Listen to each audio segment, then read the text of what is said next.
Hello, everybody. It's been a long time since you've had a podcast to listen to or watch. It's Tom Canning here with Mark Lemm from Reading YMCA.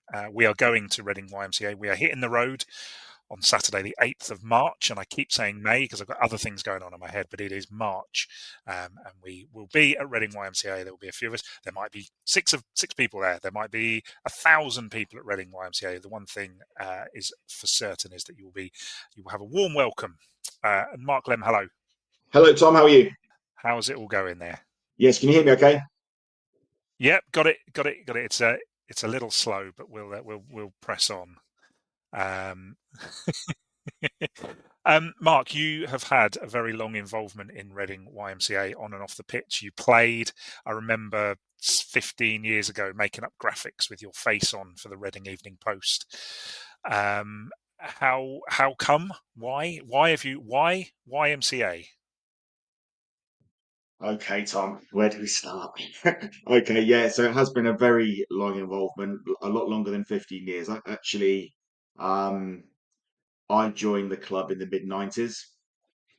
So I was obviously I played football as a boy. Played for Westwood actually. All through my junior years. And then went to uni.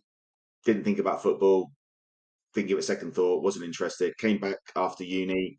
And I don't think I was thinking about football then. Really, I probably wouldn't have played other than the fact I took a sort of temp job when I got back from uni. Met one of my old schoolmates who was working at the place I was working at, and he said, "Come down to YMCA and play." And that was it really. So and then pretty much within 2-3 games, I was really enjoying it.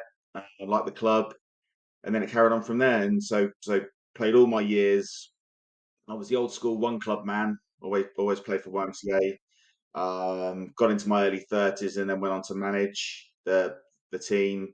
And then where we were at that point, I was kind of running the club as well. Kind of the manager almost ran the club. There's probably a lot of kids still like that. And I mean, at the time I joined the club in the mid-90s, there was a great man called Wilf Futrell who had run the club since the Second World War, and into the early part of the millennium. So a good, about 50 years, just shy of 50 years he ran the club for, until he sadly passed away. And then and then I kind of took over for him really. So yeah, so to cut a long story short, been involved since the mid-90s, been kind of running the club since around 2004, 2005. It's so yes, that sort of ties in with the next part, which is and just to add as well, you do get stuck at a club, so that's what non-league football does to you, doesn't it? You go in just to play, and then suddenly you're in charge of everything. It just seems it happens a lot. It happens to a lot of us, but that you're sort of taking over, and maybe you won't want me to say this out loud, but it does tie in with the glory years, I guess, of YMCA. Now, that's not to say that there wasn't a huge amount of history before, but from memory, or I say from memory, I've got the stats in front of me, but I think you won the Thames Valley Premier League 5 times between 2010 and 2018. No, 2021, in fact.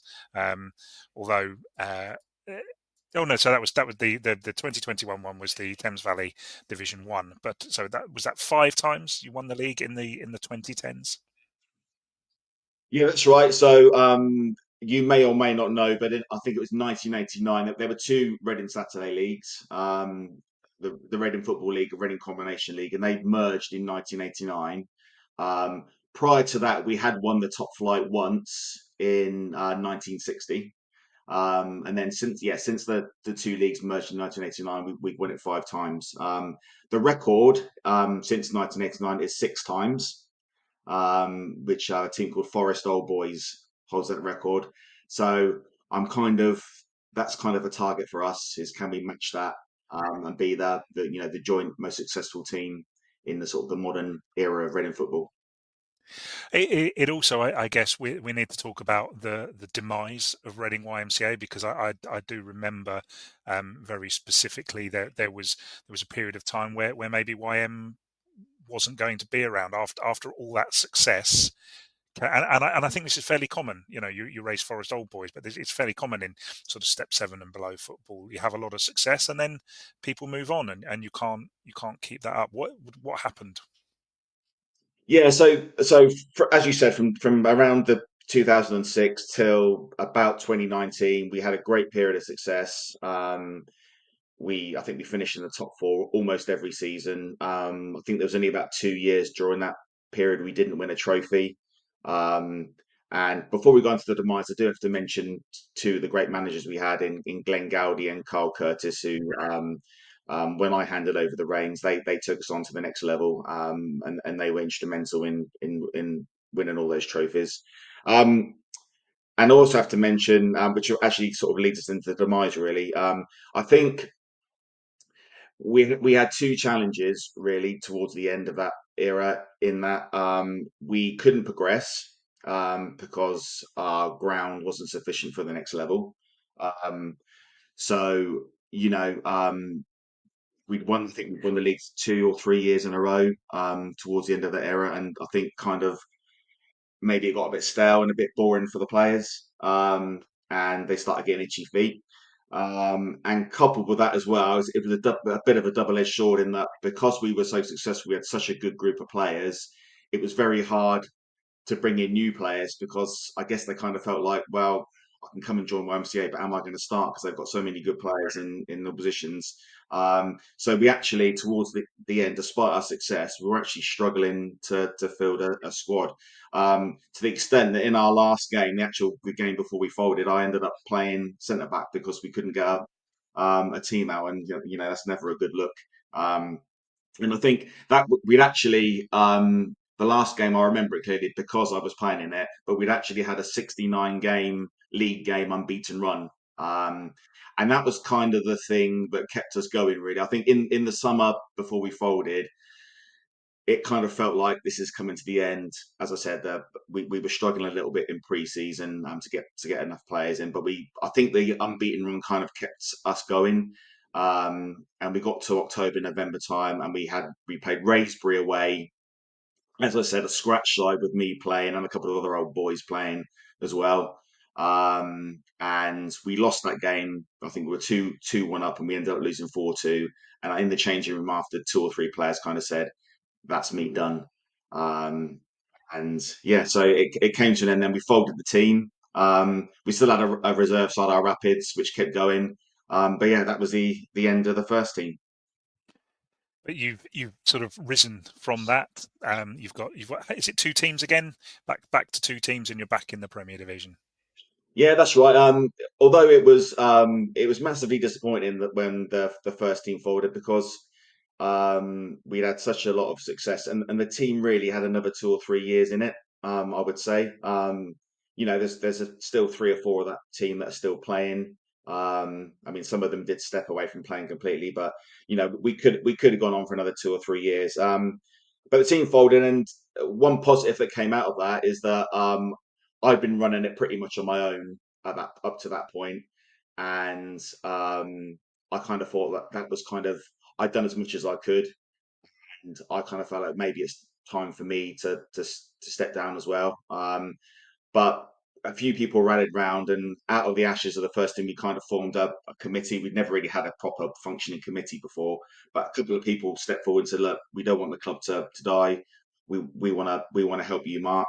And guys like Luke Calroyd, who's now kind of my second in command, Brian Bagley, who does a lot of our social media, Stuart Cripps, who's been with us for 10, 15 years, and one of our longest serving player, Steve Woodrow, sort of rallied round, got a committee together. That took a lot of the burden off my shoulders, and sort of re-energized me to thinking, no, but we'll give this another go. Let's see if we can, resurrect two teams again and move on from there, which we did. And as you said, we've got two teams now.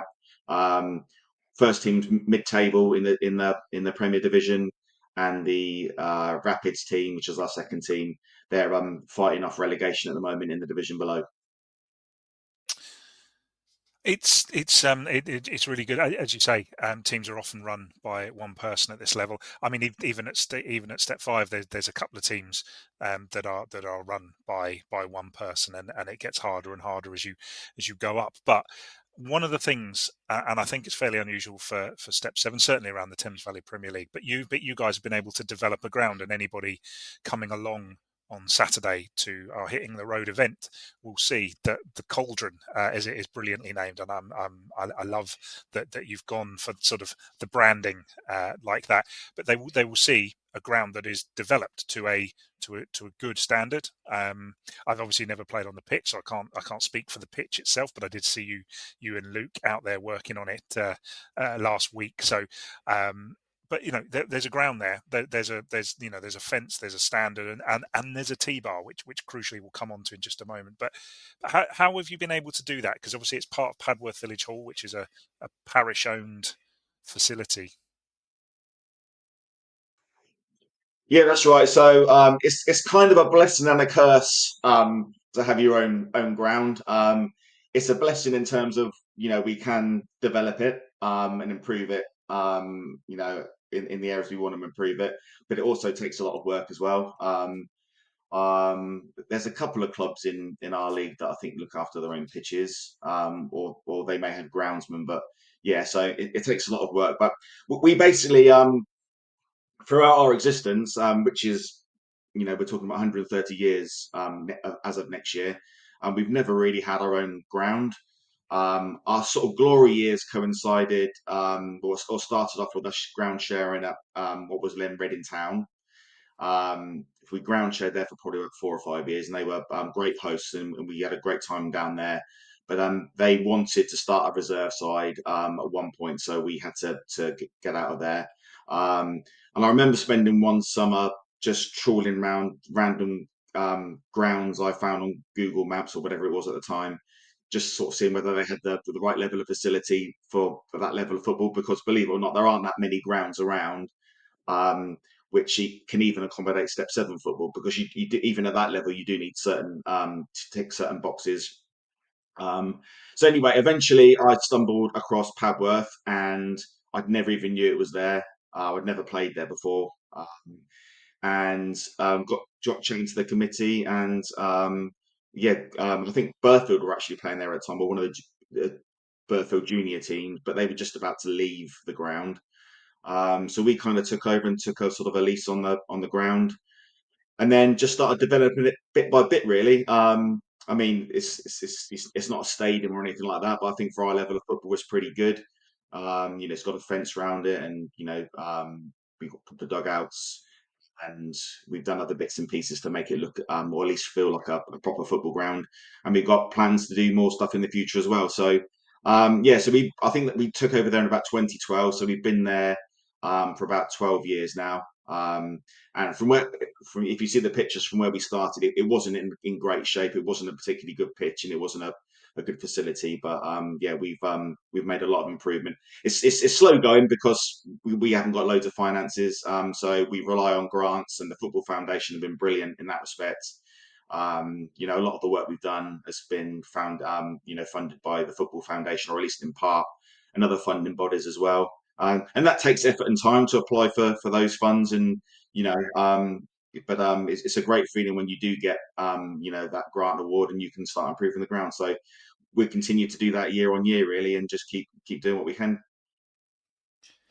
Obviously, last June, I think it was June. Yeah, you guys came down to the Berkshire Football Awards in Reading, and you took home the Matchday Experience Award. it's unusual, I think, for Step Seven sides to be dishing out food and to be working on a match day experience. But from my mind, you were in there, on merit, and certainly Slough Town had a decent claim to that award as well. I would say last year. How did it feel to come away with that win? And what did, because I know it's your wife that's involved in it. So what did it mean to her? Yeah, before I start, I would say we were at the awards and we were also the last to leave as well, Tom. Yeah, you We had were. a very I we, must, I must add, it's usually Wokingham Town that are last to leave, but I know Mark Ashwell wasn't there last year, so I think that probably had a bearing on it. But it's usually, hopefully we'll have a last to leave. It will be quite tight between the two of you this year if you guys are around. Yeah, but yeah, so that was a really good night. Actually, we really enjoyed that. So I think we had about 5 or 6 people there from the club. We were nominated for a couple of awards. I think we were nominated for the website award and the football experience award, which we won. I haven't been to Slough. I've been to the ground. I haven't been to Slough Town on a match day. I'm sure they provide they've got a much better bar than we have, and I'm sure they've got a much better sort of setup there than we have. But I think the award was based on for the size of our club and what we can deliver for the size of club with what we've got. We probably went on that basis, and yeah, so we basically got a small little tea bar, which was a garage about 5 years ago, which we just spoke to the village hall, and they allowed us to convert that into a small little bar. Really, the only thought process was that just to improve the matchday experience, but it's actually quite a good money spinner as well, which obviously really helps the club out financially. But my wife, after years of just wanted me to do other things on a Saturday and go out shopping with her and all those other things that you're always being asked to do.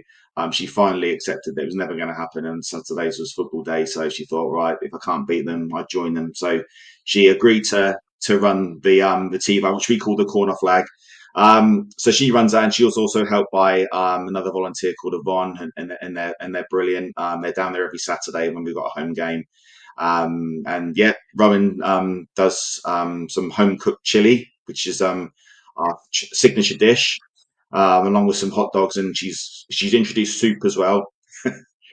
Soup on a roll this season. And yeah, so we're certainly we've got you guys coming down on Saturday, and the chili is already bubbling. So we know we did promise you the next time you come down there'd be a chili waiting for you, so we can't let you down, Tom. Fantastic. No, no, no. I'm really looking forward. I know Paul Watson is very keen as well. So we're all good. Yeah, so we had a great night at the awards, and it was just great to give something back to Rowan and Yvonne for all their hard work and winning that award. They were absolutely chuffed. So yeah, it was brilliant. So thank you for them. Well, yeah, as I say, it was only it was a group decision. There's about 19 people judge it, so you caught their attention. Whilst we're on me being a little silly about things. Obviously the murder car park, is that open on that will be open on Saturday, I assume.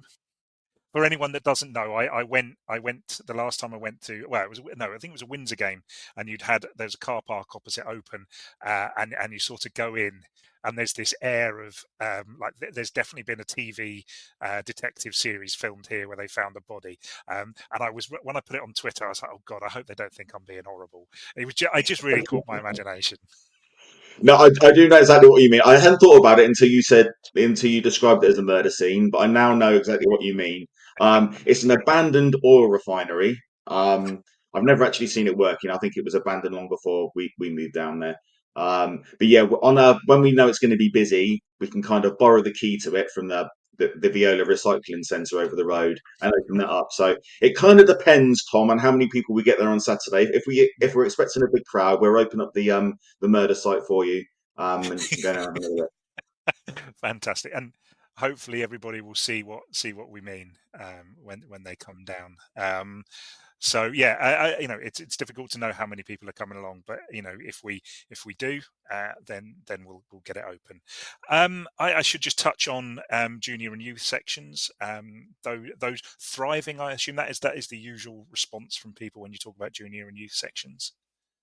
No, it won't be my response, unfortunately. To Ah, we don't have a junior section, so I mean the YMCA traditionally in the 20th century, the 50s, the 60s, and before that, the YMCA was all about youth. I mean, there wasn't the facilities around that there are now, and a lot of young people used to go to the YMCA because they had the best facilities.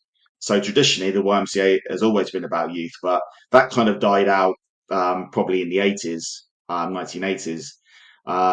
Since then, we've had the odd youth team, mainly players who said, we've got a group of young boys, and can we sort of use the YMCA banner and form a junior club, which we were happy to do.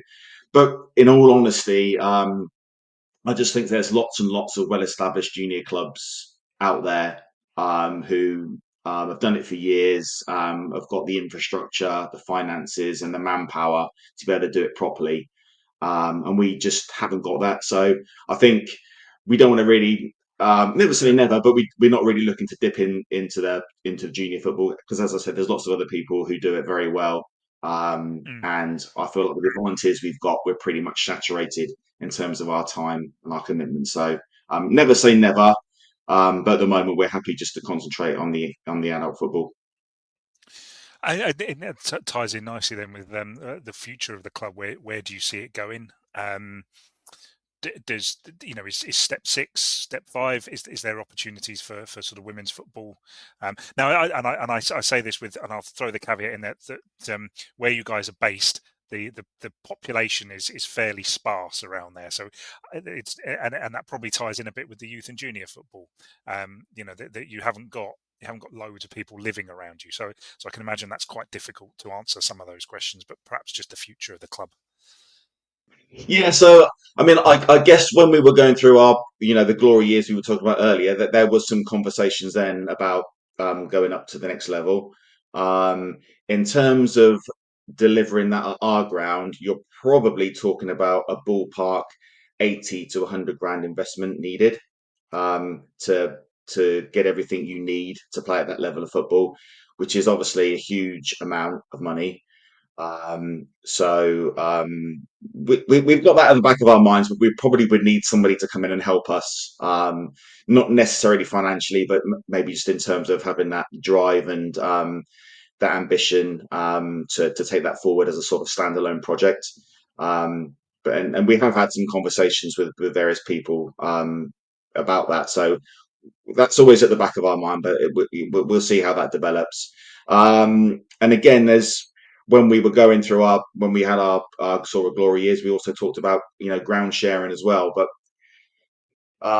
it never really sat comfortably with me. Just again, you're talking about probably 8,000, 10,000 pounds a season to go and play a higher level, and I kind of feel like that's money that could stay in the club and help us improve our facility.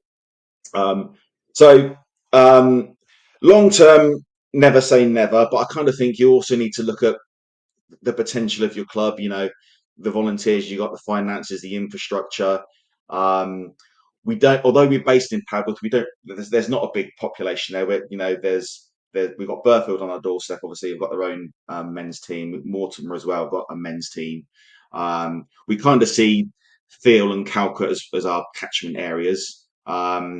But I think we don't have a natural community where that we can get the community behind us and push forward to a high level of football. For example, obviously in our league we've got Newbury at the moment, who we all know the story of Newbury, but they've got potential there because they've got a big population of Mm-hmm. potential supporters there.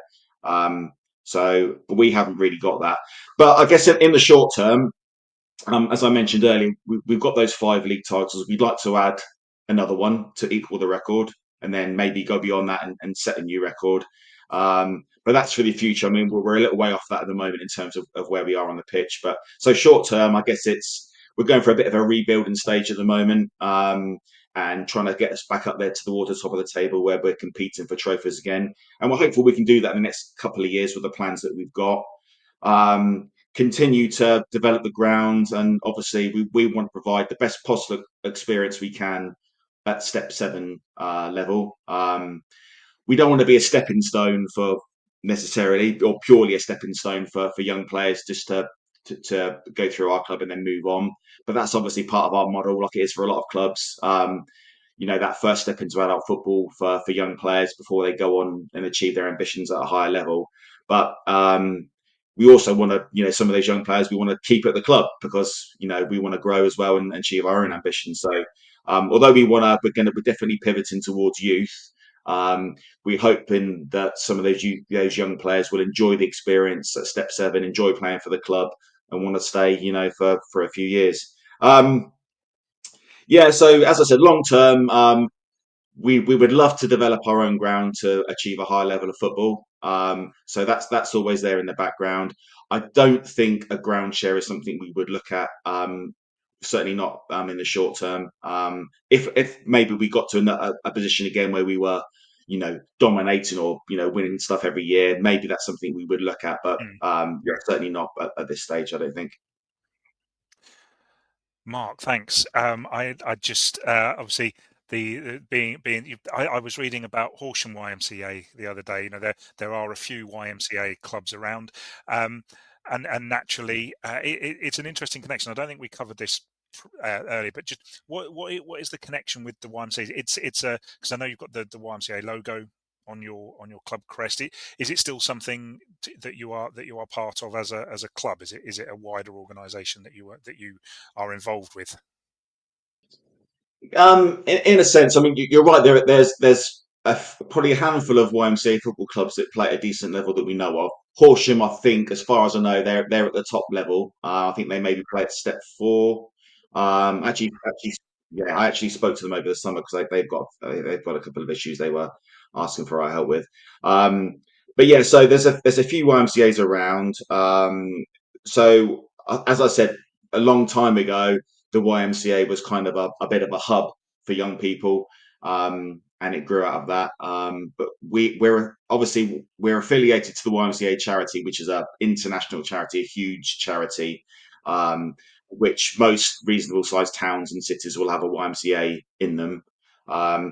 Our In terms of our relationship with them, we're affiliated to them, but we don't have that much interaction. If I'm honest, I think that the YMCA's shift, certainly in Reading, whereas, as I said, 40 years ago, it was about providing activity and sports and all those and recreation for young people, as well as other things as well. They're very much their main focus now at the YMCA is to support vulnerable people with housing. People are homeless, that kind of thing, and rightly so. That's an important aim for the charity. So we do have the occasional meetings, and we try and work together where we can on various projects. And we're very proud of our association with the charity, and the charity has done so much good work over the years. So a very loose affiliation is how I describe it. Excellent. Well, I look forward to joining you in the pre-match ritual singing of the YMCA song on Saturday. It's great when when the crowd gets going and they're chanting it out around the cauldron. It really does get things bubbling. So, Mark, Lemm, thank you very much for joining me. I'll see you on Saturday. Yeah, look forward to it, Tom. Thank you very much.